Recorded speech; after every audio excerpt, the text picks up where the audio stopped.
के तहत आज हम आप सभी के सामने उपस्थित हुए हैं।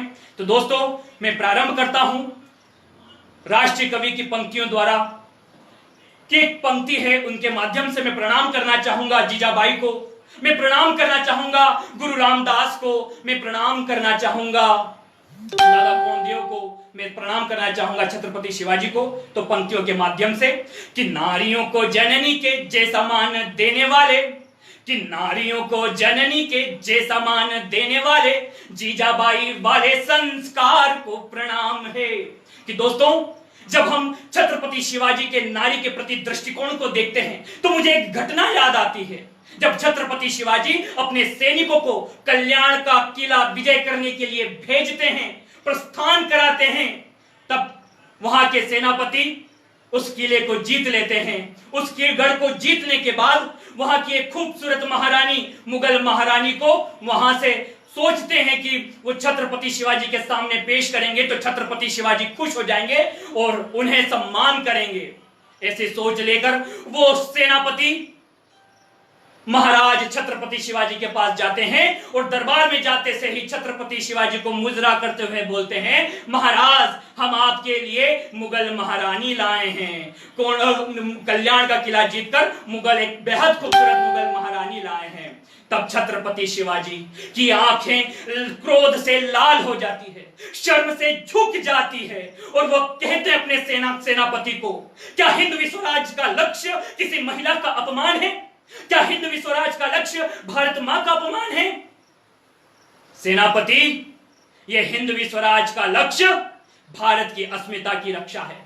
हिंदवी स्वराज का लक्ष्य भारत भूमि पर हर एक महिला का सम्मान है, वो चाहे दुश्मन की क्यों ना हो। इसलिए हम देख सकते हैं क्या भाव थे, क्या संस्कार थे। ये संस्कार थे जीजामाई के। तब मैं यह कविता पढ़ता हूं कि नारियों को जननी के जैसा मान देने वाले जीजाबाई वाले संस्कार को प्रणाम है, कि गुरु रामदास वाले चेतना से चकाचौंध पंथ निरपेक्ष दरबार को प्रणाम है।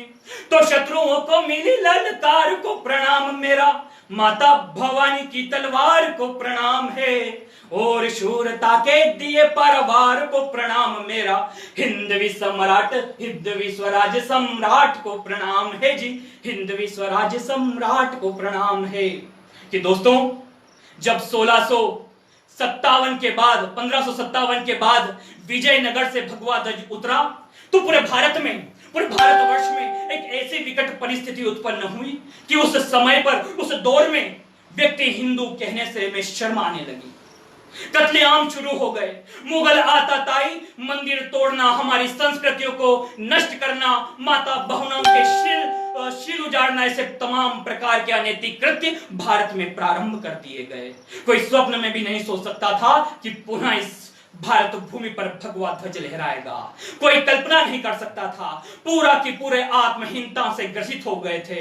हमारा आंगन, प्रांगण, धरा, गगन, अंतरिक्ष सब कुछ अंतर्गुम्फित हो गया था।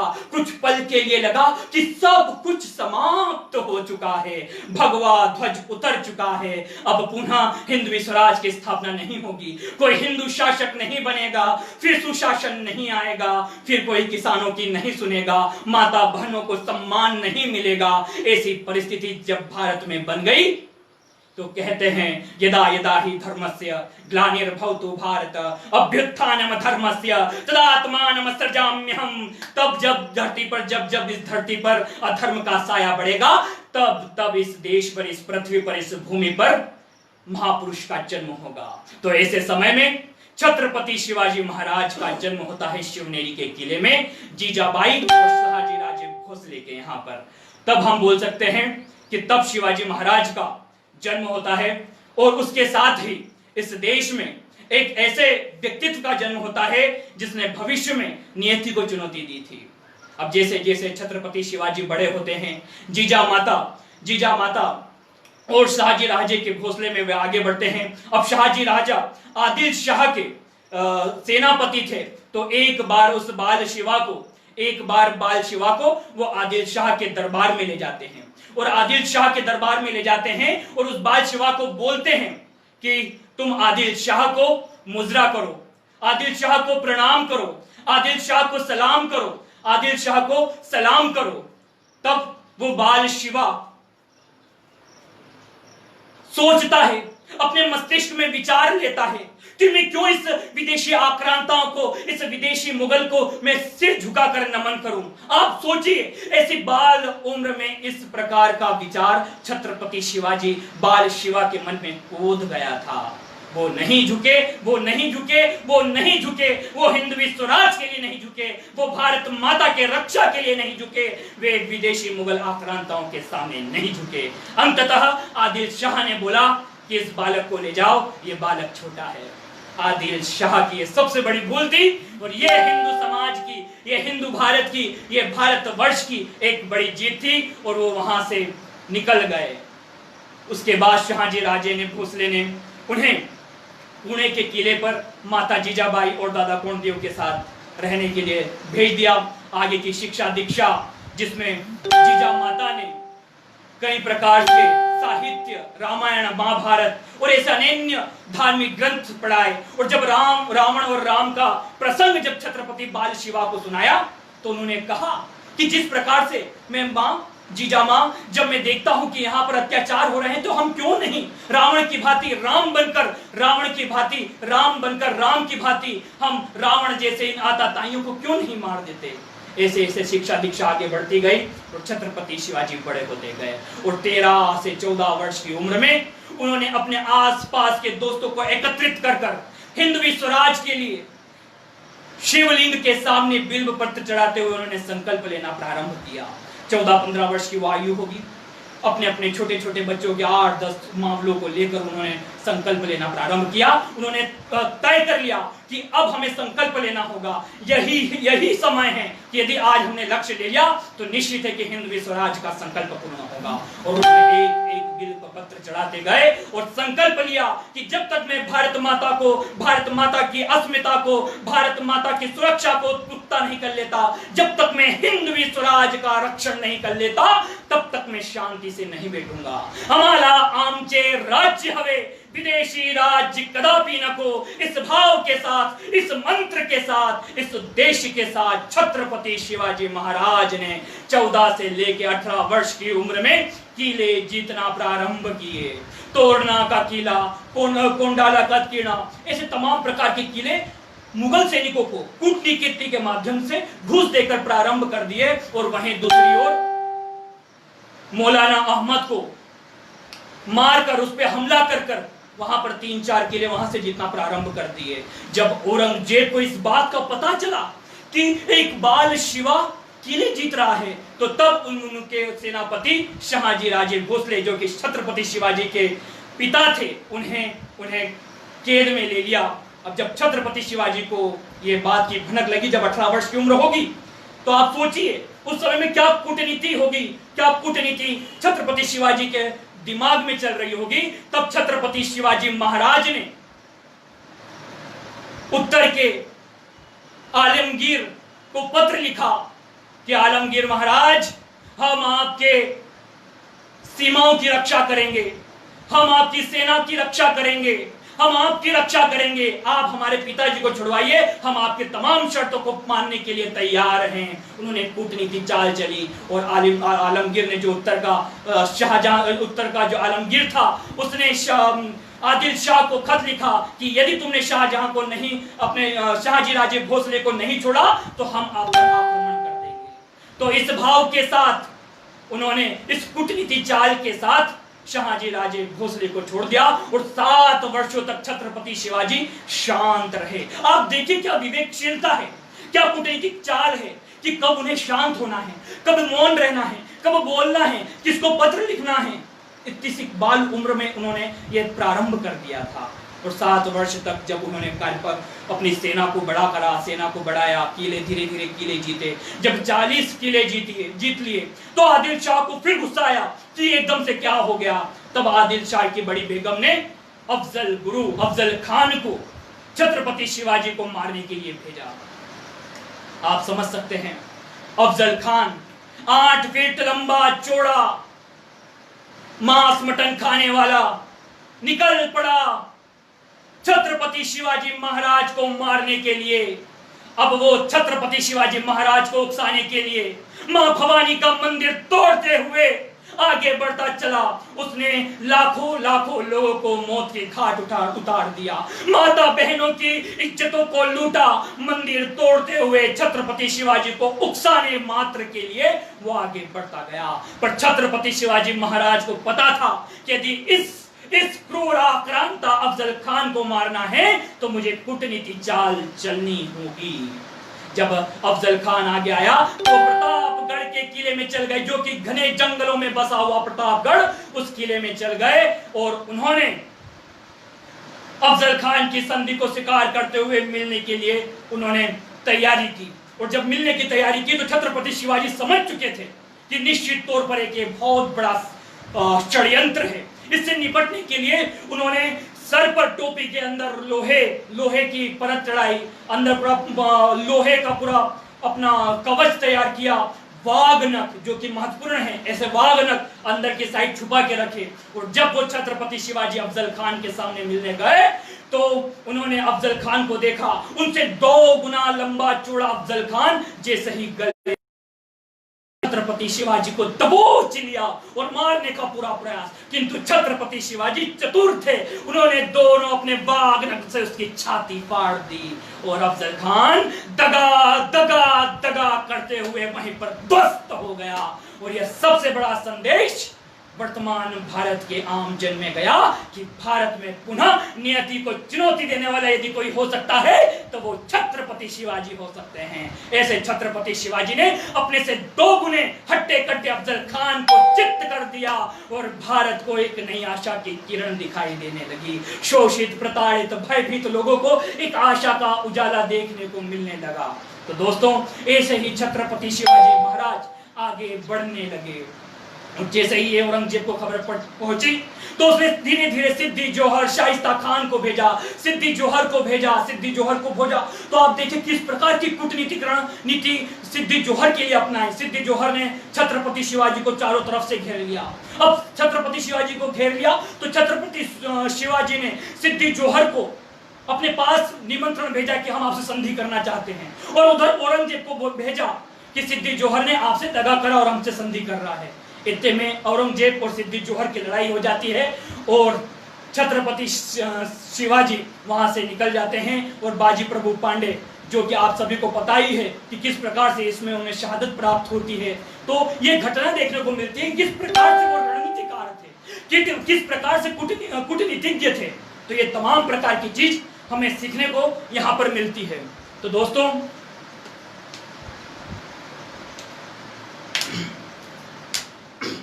आगे फिर जब औरंगजेब को पता चलता है तो फिर ऐसे ही जब सिद्दी जोहर जब अपने किले में रहता है तो पुनः बरातियों के माध्यम से वो आते हैं और पुनः जीत लेते हैं। ऐसे ही शाहिस्ता खान जो कि औरंगजेब के मामा थे, उन्हें जब छत्रपति शिवाजी को मारने के लिए 1.5 लाख सेना के साथ भेजा जाता है तो तब शाहिस्ता खान छत्रपति शिवाजी महाराज के पुणे के किले पर कब्जा कर लेते हैं। 3 साल तक मौत का तांडव, माता बहनों का अपमान, किसानों की मृत्यु, ऐसे शाहिस्ता खान करते हैं। तब छत्रपति शिवाजी वहां से निकल जाते। छत्रपति शिवाजी पुनः वहां पर बरातियों के भेष में जाते हैं और शाइस्ता खान के कमरे में तक पहुंच जाते हैं और उसे उसके रूम से उसकी उंगली तक काट देते हैं। तो दोस्तों, ये सर्जिकल स्ट्राइक का एक बहुत बड़ा उदाहरण है जो कि हमें देखने को मिलता है। तो ऐसे अनेक घटना हमें देखने को मिलती है। तो दोस्तों, आज आवश्यकता है कि जिस प्रकार से छत्रपति शिवाजी महाराज ने हिंदू साम्राज्य की स्थापना करी और धीरे धीरे हम देखते हैं कि आप सभी को घटना विदित होगी। अपने मिर्जा राजा जयसिंह को भेजते हैं। जयसिंह के बाद वो जयसिंह से हार जाते छत्रपति शिवाजी, तो पुरंदर की संधि करते हैं। पुरंदर की संधि में औरंगजेब दगा करता है और उन्हें कैद में कर लेता है। कैद में करने के बाद फिर पुनः छत्रपति शिवाजी अपनी कूटनीति से वो मिठाई के डब्बे में पैक होकर फिर बाहर निकल जाते हैं और फिर वो अपने वापिस जो 40 में से 23 किले पुरंदर की संधि में मुगलों को दे दिए थे, वो पुनः अपने हाथ में ले लेते हैं। और इस प्रकार से हिंदवी स्वराज की स्थापना ज्येष्ठ शुक्ल त्रयोदशी के दिन होती है। अब दोस्तों, प्रश्न आता है कि वर्तमान समय में महाराजा छत्रपति शिवाजी महाराज की प्रासंगिकता क्या है? तो दोस्तों, छत्रपति शिवाजी महाराज की प्रासंगिकता आज के समय में इसलिए और बढ़ जाती है क्योंकि जब हम एक दृष्टि पाकिस्तान के विरोध के नारे लगाते हैं तो उस समय छत्रपति शिवाजी के सिद्धांत, छत्रपति शिवाजी महाराज के विचार की आवश्यकता बढ़ जाती है। क्योंकि कहते हैं कि इस देश में सर्वाधिक युवा भारत के पास है और सर्वाधिक युवा होना पर्याप्त नहीं है, आवश्यकता है उस युवा का बौद्धिक और शारीरिक और मानसिक रूप से सक्षम होना भी आवश्यक है। तो इसलिए आज आवश्यकता है कि हम सब छत्रपति शिवाजी के सिद्धांतों को अपनाएं। क्योंकि कहते हैं कि युवाओं के लिए मैं योगेंद्र जी शर्मा जी की कविता प्रस्तुत करना चाहूंगा कि फिर से निर्मल कर सकते हो गंगा की धारा को, फिर से निर्मल कर सकते हो गंगा की धारा को, फिर से दावानल कर सकते हो धड़क रहे अंगारों को, फिर से हुंकार बना सकते हो हर हर महादेव के नारों को, फिर से मुट्ठी में कर सकते हो सूरज चांद सितारों को। तुम चाहो तो सूरज चांद अपनी मुट्ठी में कर सकते हो, तुम चाहो तो कतरा कतरा रत्नाकर हो सकता है, तुम चाहो तो कंकर कंकर शिव शंकर हो सकता है, तुम चाहो तो राम राज्य का दौर शुरू हो सकता है, और तुम चाहो तो भारत फिर से विश्व गुरु बन सकता है, तुम चाहो तो भारत फिर से विश्व गुरु बन सकता है। आवश्यकता है अपनी शक्ति पहचानने की, आवश्यकता है छत्रपति शिवाजी के सुशासन पर चलने की, आवश्यकता है छत्रपति शिवाजी के ध्येय पर चलने की। क्योंकि दोस्तों, आज सभी निर्माण और विकास की ट्रेन में लग तो चुके हैं, पर हम सभी के पास ध्येय नहीं है। और जिस दिन हमारा ध्येय निश्चित हो जाएगा, जिस दिन हमारा ध्येय राष्ट्र प्रथम हो जाएगा, जिस प्रकार से छत्रपति शिवाजी ने हिंदवी स्वराज की स्थापना का निर्माण किया था, यदि आज हम आत्मनिर्भर भारत का संकल्प ले लें तो निश्चित तौर पर भारत पुनः विश्व गुरु के सिंहासन पर आरूढ़ होगा। किंतु आवश्यकता है आत्मनिर्भर भारत का संकल्प लेने की। क्योंकि दोस्तों, छत्रपति शिवाजी के सुशासन में हम देखते हैं कि उन्हें जागीरदारी प्रथा समाप्त कर उन्होंने कहा कि किसी भी भूमि पर किसी का स्वामित्व नहीं हो सकता, एक ट्रस्टी हो सकते हैं। उनकी ऐसे ही कई प्रकार की नीति थी। उन्होंने सैनिकों के लिए कहा कि सैनिक किसी जागीरदार के अंतर्गत नहीं आएंगे, किसी व्यक्तिनिष्ठ नहीं होंगे, अपितु राष्ट्रनिष्ठ होंगे। उन्होंने केंद्रीकृत नीति सैनिकों के लिए की। उन्होंने नौसेना के लिए कार्य किया। उन्होंने अपनी भारतीय भाषा को, फारसी भाषा को प्रतिबंधित किया और भारतीय भाषा का अनुपालन किया। ऐसे कई प्रकार के अनेक सुशासन के लिए उन्होंने कार्य किए। आज हम देखते हैं कि अखबारों के प्रत्येक पृष्ठ पर माता बहनों के बलात्कार, चीखे पुकारे सुनाई देती है। ऐसे दौर में छत्रपति शिवाजी की वो घटना याद आती है मुझे, जब एक पाटिल उनके राज्य में एक अबला नारी का जब बलात्कार कर लेता है तो छत्रपति शिवाजी तुरंत उस अपने दरबार में बुलाते हैं और दोष सिद्ध होने के बाद उसके हाथ और पैर काट देते हैं।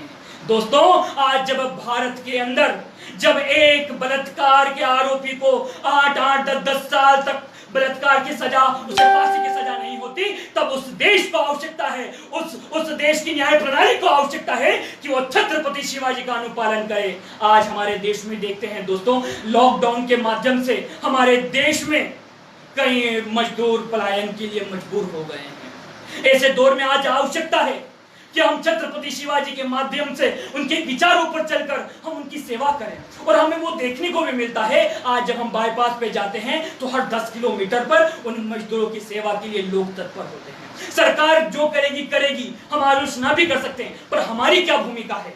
ऐसे छत्रपति शिवाजी थे, उन्होंने अपनी भूमिका तय की थी, क्योंकि वो किसी राजा महाराजा के घर में पैदा नहीं हुए थे, वो एक साधारण से सेनापति के घर में पैदा हुए थे। उन्होंने हिंदवी स्वराज का संकल्प लिया था। यदि छत्रपति शिवाजी, एक साधारण कटकाठी का व्यक्ति, अगर हिंदवी स्वराज का संकल्प ले सकता है तो निश्चित तौर पर आप और हम भी आत्मनिर्भर भारत का संकल्प ले सकते हैं। दोस्तों, ऐसे अनेक घटना हैं जो छत्रपति शिवाजी के सुशासन का अनेक घटना हमको देखने को मिलती है। आज आवश्यकता है कि संपूर्ण भारत जब युवाओं से सर्वाधिक युवा है तो हमें हमारी भूमिका तय करनी होगी। और दोस्तों, अंत में मैं आप सभी से यही चाहूंगा कि आज हिंदवी स्वराज के इस अवसर पर, हिंदू साम्राज्य दिनों के उत्सव के अवसर पर हम संकल्प ले, हम आत्मनिर्भर भारत का संकल्प ले, हम एक भारत श्रेष्ठ भारत का संकल्प ले, हम छुआछूत मिटाने, भेदभाव को खत्म करने का संकल्प ले। दोस्तों, जब छत्रपति शिवाजी महाराज ने मां भवानी का मंदिर निर्माण किया तो दूर खड़े लोग जो कि उस समय छुआछूत के प्रभावी लोग थे, उन्हें देखा तो उन्होंने पास में बुलाया। तब उस मंदिर के पंडित ने उसका विरोध किया तो छत्रपति शिवाजी महाराज ने बोला कि ये कैसे अछूत हो गए, जो मूर्ति का निर्माण कर सकते हैं वो मूर्ति की पूजा क्यों नहीं कर सकते। तब सब मौन हो गए और इस प्रकार से छुआछूत को खत्म किया। उन्होंने सती प्रथा को खत्म किया। जब जीजाबाई, जब शाहजी राजे भोसले मृत्यु को प्राप्त हुए तो जीजाबाई ने कहा कि मैं सती प्रथा का पालन करती हूं, किंतु तब छत्रपति शिवाजी महाराज ने मना कर दिया और कहा कि यह रूढ़िवादी परंपरा को खत्म करना होगा, और उन्होंने सती प्रथा का पालन जीजा माता को नहीं करने दिया। ऐसे अनेकों नेक छत्रपति शिवाजी महाराज की घटनाएं हैं जो हमें प्रेरित करती है, जो हमें इस राष्ट्र को आत्मनिर्भर बनाने के लिए प्रेरित करती है। तो दोस्तों, आप सभी से निवेदन है कि आप हिंदवी स्वराज के इस हिंदू स्वराज दिवस के अवसर पर आप स्वयं संकल्प लें और भारत माता को, इस भारत भूमि को आत्मनिर्भर बनाने के लिए आगे बढ़े। और दोस्तों, मैं कहना चाहूंगा, अंत में अपनी वाणी को विराम देते कहना चाहूंगा कि श्री कृष्ण कहते हैं नीति का अवलंब ले, पहचान शत्रु प्रहार को, कृष्ण का आदेश सुन, गुंजा दे गांडीव की टंकार को। हे पार्थ, हे पार्थ, हे पार्थ, चादर ओढ़ कर सोता रहेगा कब तलक, तू उठ जरा निज शौर्य का परिचय करा संसार को, तू उठ जरा निज शौर्य का परिचय करा संसार को, परिचय करा संसार को। तो दोस्तों, आज हम सभी मित्र मिला welfare society voice of youth के तहत आप सभी के समक्ष प्रस्तुत हुए हैं। ऐसे ही निरंतर हम आगे भी आपके समक्ष प्रस्तुत होते रहेंगे। आज का उद्देश्य यही है कि सिर्फ और सिर्फ छत्रपति शिवाजी महाराज के मूर्ति पर माल्यार्पण करने मात्र से काफी नहीं है। उनका संकल्प, हिंदवी स्वराज का संकल्प हमें लेना होगा। छत्रपति शिवाजी महाराज का हर हर महादेव के नारे के माध्यम से आत्मनिर्भर भारत, एक भारत श्रेष्ठ भारत की ओर बढ़ना होगा। तो दोस्तों,